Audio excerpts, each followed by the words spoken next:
नाही बरोबर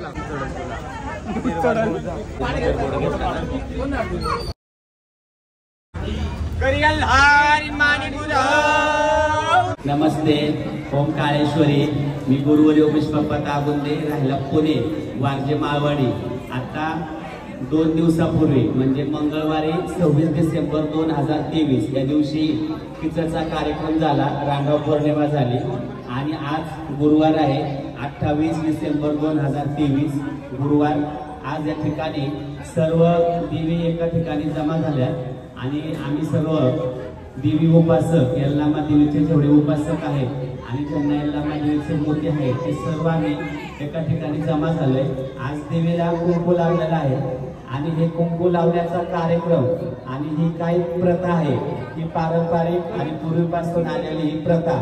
माझे गुरु रावसाहेब कुंभार पुण्याचे नाईक हे माझे गुरु तुम्हाला त्याबद्दल थोडक्यामध्ये माहिती सांगतील. सर्वांनी युट्यूबच्या माध्यमातून माहिती पहा आणि आपल्या भारताची जी संस्कृती आहे आणि धार्मिक क्षेत्र देवस्थान आहे त्या देवस्थानांची आपल्याला पूर्ण माहिती असली म्हणजे आपल्याला सेवा भक्ती आणि उपासना करायला अजून आनंद आणि उत्साह वाटतो.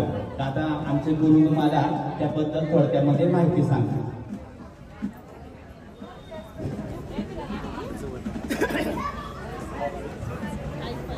हॅलो, आज इथं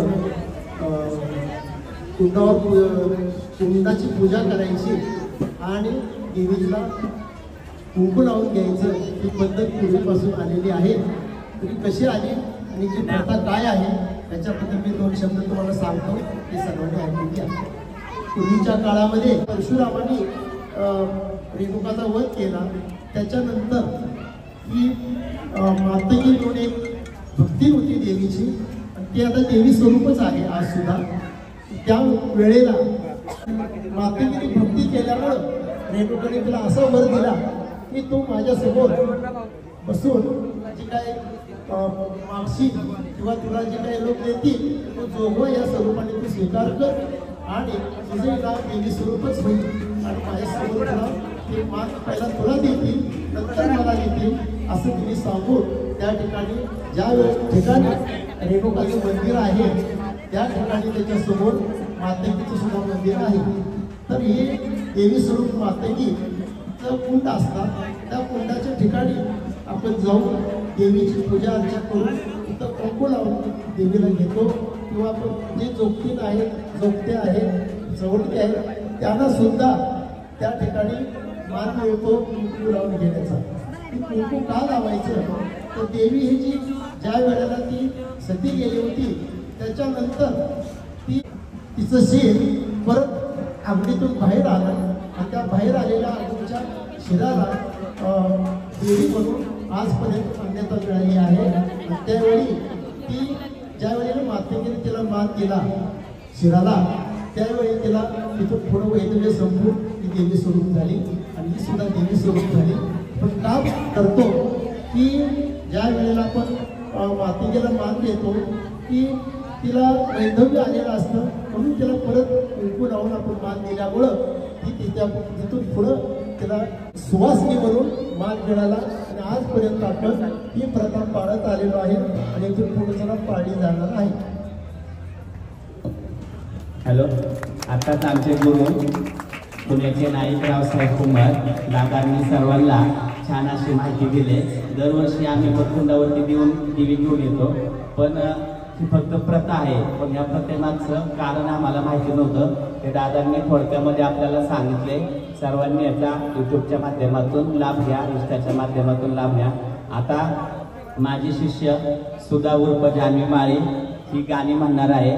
तसंच पुण्याचे महंत महामंडलेश्वर दीपाताई राजमाने हे आता कळशी घेऊन नाचणार आहे. तर तुम्ही सर्वांनी कार्यक्रम पहा.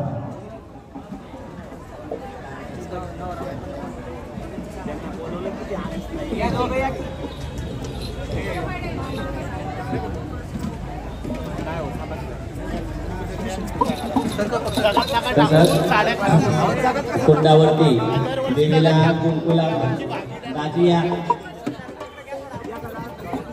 कुंडावरती देवीला कुंकू लावण्याचा कार्यक्रम झाला की उषाताई संजय केंगार आणि संजय केंगार यांच्या घरी समोर दारासमोर मांडव टाकून दरवर्षी या ठिकाणी सर्व देवी या ठिकाणी येतात.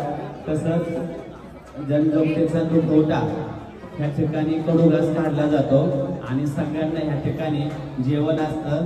आणि ताई आणि दाजी हे दरवर्षी हा कार्यक्रम अगदी निस्वार्थी मनाने करत असतात. जगदंबा करून त्यांच्या सर्व मनातल्या इच्छाकांक्षा पूर्ण होत आणि ताई आणि दाजींचं सर्वांवरती प्रेम असंच कायम राहतं.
What?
आणि पोपटपुरा पोपटपुरा सरे आनंद झाला पोपटपुरा सरे आनंद झाला पोपटपुरा सरे आनंद झाला काकी आणि पोपटपुरा पोपटपुरा सरे आनंद झाला पोपटपुरा सरे आनंद झाला पोपटपुरा सरे आनंद झाला मान पान वेलचा गाई होती तुझी मनोहार होती गणबाई होती तुझी मनोहार सेवा होती गणबाई होती तुझी